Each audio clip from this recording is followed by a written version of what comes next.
Coming up, North Dakota's longest-serving state senator is stepping down following reports of text messages with a man jailed on child pornography charges. Fargo police are asking for help in tracking down this missing teenager. And the latest update on a North Dakota Highway Patrol officer whose car was struck by a drunk driver. Hello and welcome to the Nightly Review. I'm Tom Tucker. We begin with a look at tonight's headlines, then a closer look with the story of how the city of Fargo helped out Valley City over the weekend with flood control efforts along the Cheyenne River. And in tonight's one-on-one conversation, a warning for so-called gig drivers who drive for delivery services such as Uber Eats, DoorDash, and Instacart. But first tonight, North Dakota's longest-serving state senator announced today he is stepping down. The announcement follows a report that he had traded scores of text messages with a man jailed on child pornography charges. Republican Ray Holmberg, 79, rose to become one of the state's most powerful lawmakers in a career that spanned 46 years. Holmberg's resignation is effective on June 1st. The man who died in a high-speed crash in Fargo Saturday is now identified as 31-year-old Robert James Wagger Jr. Wagger and his vehicle were found about 8 hours after the crash in a concrete drainage ditch off 7th Avenue North. Officials say Wagger was traveling at a high rate of speed when his vehicle went into the ditch, took out a light pole, and flew to the other side of the ditch. The North Dakota Highway Patrol is still investigating. The Fargo Police Department is asking for your help in the search for a missing teenager. Police say 14-year-old Enrique Henry Watson was last seen on April 10th leaving his home. Watson is described as 5 feet 5 inches tall and weighing about 110 pounds. He was last seen wearing a red hooded sweatshirt and gray sweatpants. Anyone with information on his whereabouts is asked to contact Fargo Police. Around 1,600 Cass County electric customers in Fargo were affected by a power outage this morning. The outage was first reported at about 7:15, and the affected area stretched from 32nd Avenue South all the way to 52nd Avenue South along both sides of 25th Street. All accounts have now been restored. The cause has been identified as an underground cable fault. Meanwhile, thousands of other North Dakotans in the northwestern corner of the state are also without electricity after a powerful weekend blizzard brought down utility poles and power lines. We're told some rural areas won't have their power restored for days because of the unprecedented level of damage to electrical infrastructure and the difficulty of accessing those downed poles and lines. About 2,200 customers remained without power today. Well, one of the most popular pop alternative bands of all time is set to take the stage this summer at the Fargo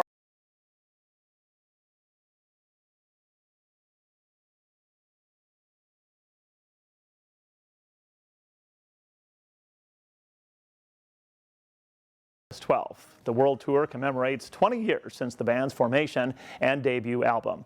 They've accumulated 3 Emmys and have sold about 80 million albums and 450 million singles. For more information on tickets, check out the story online right now at WDAYRadioNow.com. A North Dakota Highway Patrol trooper is okay after being hit by a drunk driver. The trooper was hit early yesterday morning while manning a road closure gate on I-94 near mile marker 147 in Mandan. The trooper was able to move the squad car he was in to avoid a head-on collision and was sideswiped instead. No one was injured in the collision, and the crash is under investigation. Well, gas prices in North Dakota remain significantly below the national average. AAA says the average price for a gallon of regular unleaded was $3.90. That's compared to the national average of $4.12 a gallon. California continues to have the highest prices in the country with an average of $5.68 a gallon. The cheapest gas is now found in Georgia with an average of $3.72. In Minnesota, American Red Cross volunteers have opened a shelter in the Crookston Sports Center following flooding on the Red Lake River, which could see an historic flood crest in the next few days. The Red Cross, with support from the Polk County Public Health Department, will help those whose homes are affected by flooding. The National Weather Service predicts the river will crest near 29 feet sometime between now and Tuesday. The highest crest of the Red Lake River at Crookston came in 1997 when it hit 28.4 feet. Minnesota Democrats and Republican lawmakers are set to debate different approaches to public safety. A plan proposed by Democrats focuses on community-centered solutions, with 3/4 of the spending package aimed at community groups and hiring more police officers. The Senate GOP plans to pass legislation focused on tougher penalties. And a closer look tonight, the latest on flood concerns in Valley City, which over the weekend dealt with snow and rising waters along the Cheyenne River. That prompted the mayor to declare a flood emergency on Saturday. We're told the city of Fargo provided a helping hand to Valley City, which entered the weekend without any sandbags on hand. Heck, we hadn't stockpiled any sand or anything. In the last few years, we haven't had a threat. So Fargo made a number of sandbags for stock. And on a whim, somebody says, you know, Mayor Mahoney, give him a call. So I said, Tim, you wouldn't have any sandbags, would you? And he said, well, they had 30,000. How many do you want? Mayor Dave Carlsrud tells WDAY's Bonnie and Friends the volunteers who responded to help over the weekend, along with the show of support from the city of Fargo, is a great example of community spirit. He also says right now he's cautiously optimistic they'll be able to keep floodwaters under control, even though more water is expected to come from Lake Ashtabula. If things go as they are today, it'll be managed. Yesterday we were at 15.77, which is in the moderate flood stage, but there's more coming because the lake is going up faster than it's coming out. So they're going to try to hold this at the 3,000 CFS mark while the pool is filling. Now, Mayor Carlsrud is also expressing gratitude for students from Valley City State University, as well as the many other volunteers in the city who showed up on Sunday to help with flood protection efforts.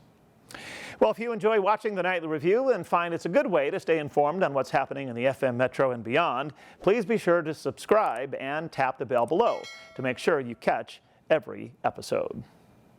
Well, after a nice warm-up over the weekend, colder weather unfortunately is back. Meteorologist Justin Storm is in the Skywatch Weather Center with the forecast.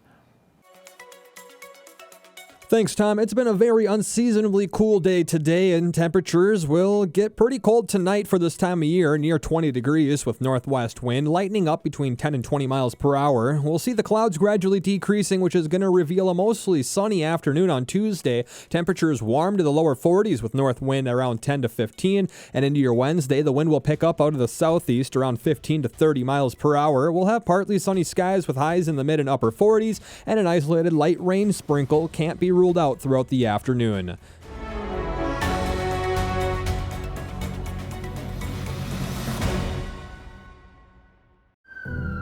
It could happen to you or someone you love.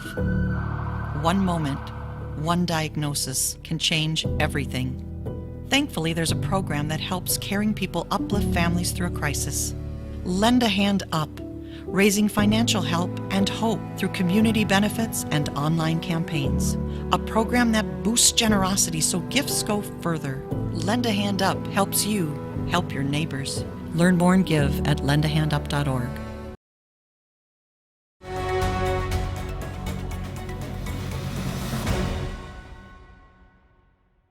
And welcome back to the Nightly Review.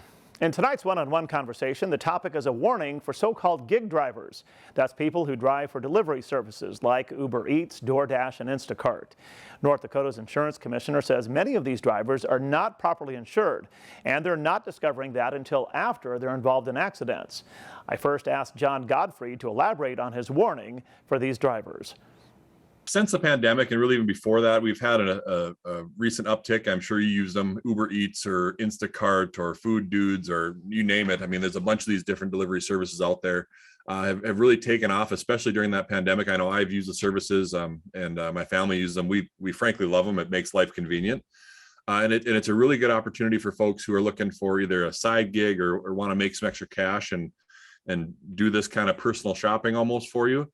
The one issue we're seeing is that when you sign up for these services, they often make sure you have insurance. You got to check a box saying, yes, I have insurance.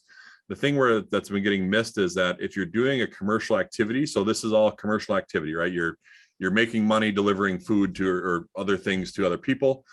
If you're doing that, when you're doing that, you're acting in a commercial capacity, and that your personal auto insurance doesn't cover that activity. And so what often happens is somebody maybe get into an accident or something happens and they say, yeah, I've got auto insurance. And it's like, well, you were driving for Uber Eats at the time. Yeah, I was. Well, that's not covered under your personal coverage. So for those drivers who don't have that proper coverage, what's the recommendation now? It's a really simple fix. It's really easy to do, to go talk to your insurance agent. A lot of companies now have an additional rider you can put on saying, hey, I drive for Uber Eats, a certain amount of time, or these are the amount of hours that I do it in a week or a month. And it's really not cost prohibitive to do that. But what it does, it gives you that protection. So if something were to happen, that you've got that coverage, because we've seen it more so on when people get hit by an Uber Eats driver or a delivery driver. All of a sudden now you're getting into an accident with an uninsured motorist because they don't have that coverage. And so not only does it take the money away that you've hopefully been earning, doing these kind of services, but also it's a headache for other North Dakotans who maybe have ran into that accident or had that problem with one of these delivery drivers. So it's a really simple fix. All it does is you got to talk to your insurance agent or reach out to your insurance specialist to say, hey, by the way, I've signed up for Uber Eats. I've signed up for Food Dudes. I'm going to do this for a little bit. And you can add that to your coverage. And it's really simple to do. And it does save you a lot of headache on the back end. It's also important for parents. If you send your kid off to college or whatever, and they're still under your policy and they're doing this, say, on the side to make a couple extra bucks, make sure you have that conversation with your kids, because you may not know they're doing it. So what are some of the other things that you're working on right now that are occupying your time and attention? Well, health insurance is always a top of mind. We're doing a number of different issues here in the North Dakota Insurance Department. We're looking at reviewing our essential health coverage for our state of North Dakota. So that'll be coming out this summer. We've also been doing a lot of long-term care insurance issues. And so if you've got long-term care insurance, which is a great product to have, but it's become a really challenging product because a lot of these policies were sold back in the late 90s, early 2000s. When long-term care looked very, very different. At that time, long-term care was a kind of a separate wing of the hospital. Now you've got retirement communities and things like that provide services to these individuals.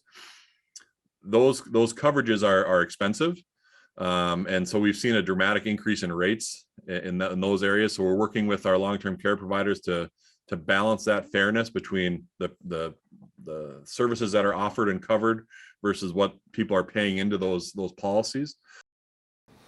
And I'd like to thank North Dakota Insurance Commissioner John Godfread for joining me for tonight's one-on-one conversation. Godfread says if you are ever dealing with an insurance issue or some type of problem you can't find resolution on, to call his office and ask for help. Godfread says that's what his staff is there for, and says they're happy to provide the assistance. Well, that will do it for this Monday, April 25th, 2022. I'm Tom Tucker. Thanks for watching the Nightly Review.